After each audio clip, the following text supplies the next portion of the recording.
السلام علیکم ورحمۃ اللہ وبرکاتہ۔ الحمدللہ رب العالمین والعاقبۃ للمتقین والصلاۃ والسلام علی اشرف الانبیاء والمرسلین نبینا ورسولنا وحبیبنا وامامنا محمد وعلی آلہ واصحابہ اجمعین،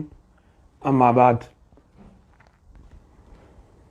قال النبی صلی اللہ علیہ وآلہ وسلم: ترکتکم علی البیضاء لیلھا کنہارھا لا یزیغ عنہا الا ہالک، او کما قال علیہ الصلاۃ والسلام۔ نبی اکرم صلی اللہ علیہ وآلہ وسلم کا فرمان گرامی ہے کہ میں تمہیں ایسے واضح اور صاف ستھرے رستے پر چھوڑ کر جا رہا ہوں جس کی رات بھی اتنی واضح ہے جتنا دن واضح ہے، یعنی یہ رستہ بالکل صاف ستھرا اور ہر ایک کی سمجھ میں آنے والا ہے، اتنا صاف ہے کہ اس کی رات بھی اتنی واضح ہے جیسے دن واضح ہے، یعنی جیسے ہم کہتے ہیں روز روشن کی طرح واضح ہے، اس طرح یہ بالکل صاف رستہ ہے۔ ہم سب جانتے ہیں کہ یہ رجب کا مہینہ گزر رہا ہے، اس کے بارے میں بہت ساری پوسٹیں، بہت ساری چیزیں، بہت ساری عبادات لوگ ان کا اہتمام کرتے ہیں، اور یہ پوسٹیں وغیرہ میڈیا پر شیئر بھی کی جا رہی ہیں۔ ان میں سے چند کے بارے میں تو عرض کر دیا گیا تھا خطبہ جمعہ کے اندر بھی اور اس سے پہلے بھی، جس کا خلاصہ یہ ہے کہ اس مہینے میں کوئی خاص عبادت، کوئی خاص روزے، خاص عمرہ اور اس طرح خاص عبادت، خاص نوافل، ان کا کوئی تصور نہیں ہے۔ اس کے بارے میں جتنی بھی روایات نقل کی گئی ہیں وہ یا تو بالکل خود ساختہ، من گھڑت اور جھوٹی ہیں، یا پھر ان کی سند رسول اللہ صلی اللہ علیہ وسلم سے ثابت نہیں ہے۔ ایک اور حدیث ہمارے بھائیوں نے بھیجی ہے اور کہا کہ اس کے بارے میں بھی کچھ بتایا جائے۔ اس حدیث کے لفظ یہ ہیں کہ نبی اکرم صلی اللہ علیہ وآلہ وسلم نے فرمایا کہ شہر اللہ رجب و شعبان شہری و رمضان شہر امتی،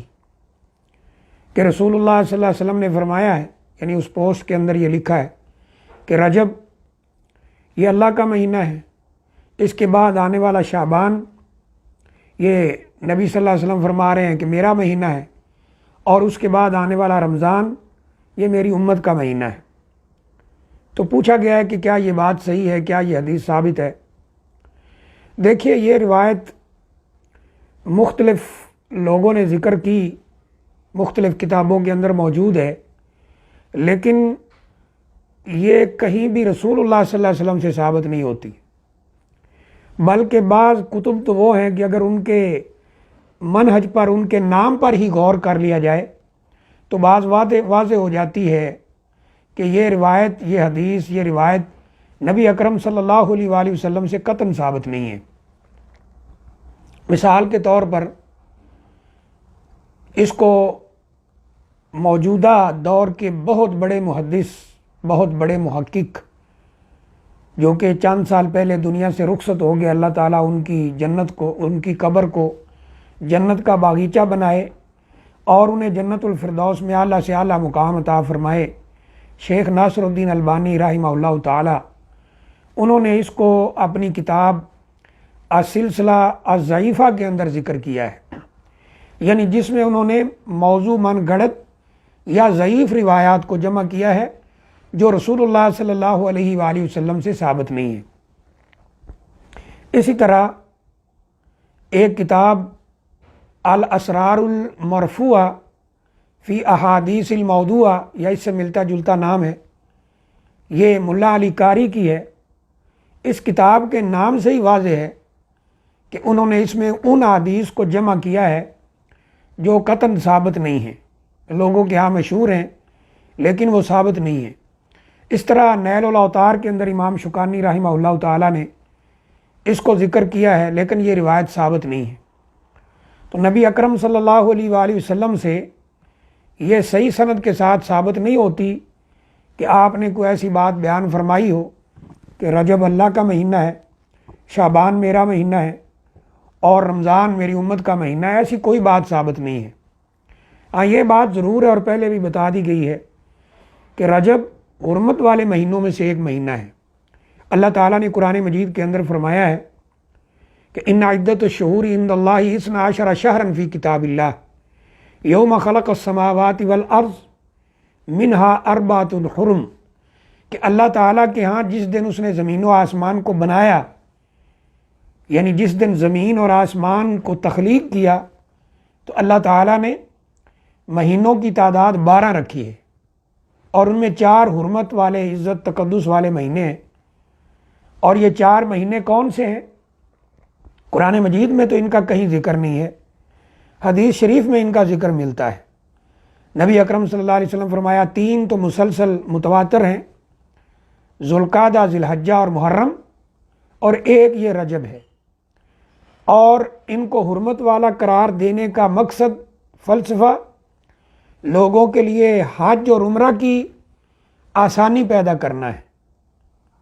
کیونکہ ان مہینوں میں قتال، جنگ، پیش قدمی، وہ مسلمانوں کو بھی حکم ہے کہ روک دی جائے۔ کفار مکہ بھی ان مہینوں کا احترام کرتے تھے، اور ان مہینوں میں حج عمرہ کرنے والے آرام اور سکون سے امن کے ساتھ عمرہ کرتے تھے، حج کرتے تھے، کیونکہ انہیں علم تھا کہ ان مہینوں میں کسی قسم کی لڑائی نہیں ہوگی۔ تو یہ حرمت والے مہینے ہیں، ان کا تقدس وہ بہت زیادہ ہے، اور اس میں کیا گیا گناہ، اس کا یعنی اللہ تعالیٰ کے ہاں عذاب بھی زیادہ ہے۔ جو ان میں کوئی گناہ کرتا ہے، ان کی حرمت کو پامال کرتا ہے۔ لیکن ایسی کوئی بات نبی اکرم صلی اللہ علیہ وآلہ وسلم سے ثابت نہیں ہے، اور ہونا یہی چاہیے کہ جو چیز جس مہینے کے بارے میں یا جس دن کے بارے میں یا جس رات کے بارے میں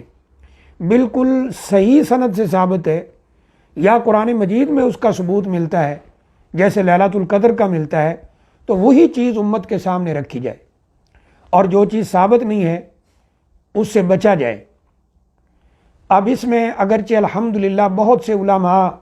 اللہ تعالیٰ ان کو جزائے خیر دے، وہ لوگوں کو بتا رہے ہیں کہ اس کی کوئی حقیقت نہیں ہے۔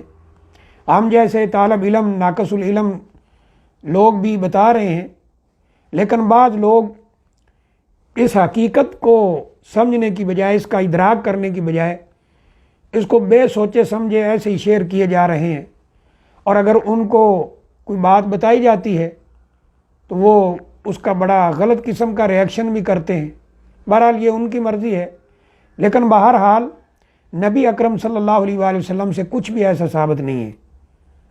اور اس مہینے کے بارے میں کوئی خاص فضیلت، کوئی خاص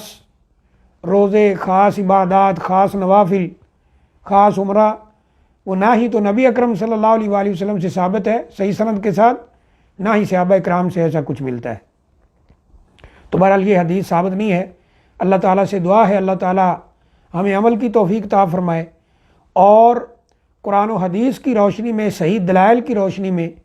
دین اسلام کو سمجھنے کی، اس پر غور کرنے کی اور اس پر عمل کرنے کی توفیق عطا فرمائے۔ اللہ تعالیٰ سے دعا ہے کہ اللہ تعالیٰ ہم سب کی یہ کوشش قبول فرمائے، اور اس کے لیے اس کے بدلے میں ہمارے لیے جنت الفردوس کے فیصلے فرمائے، اور اللہ تعالیٰ ہمیں خود بھی عمل کرنے کی توفیق عطا فرمائے۔ وآخر دعوانا الحمد للہ رب العالمین۔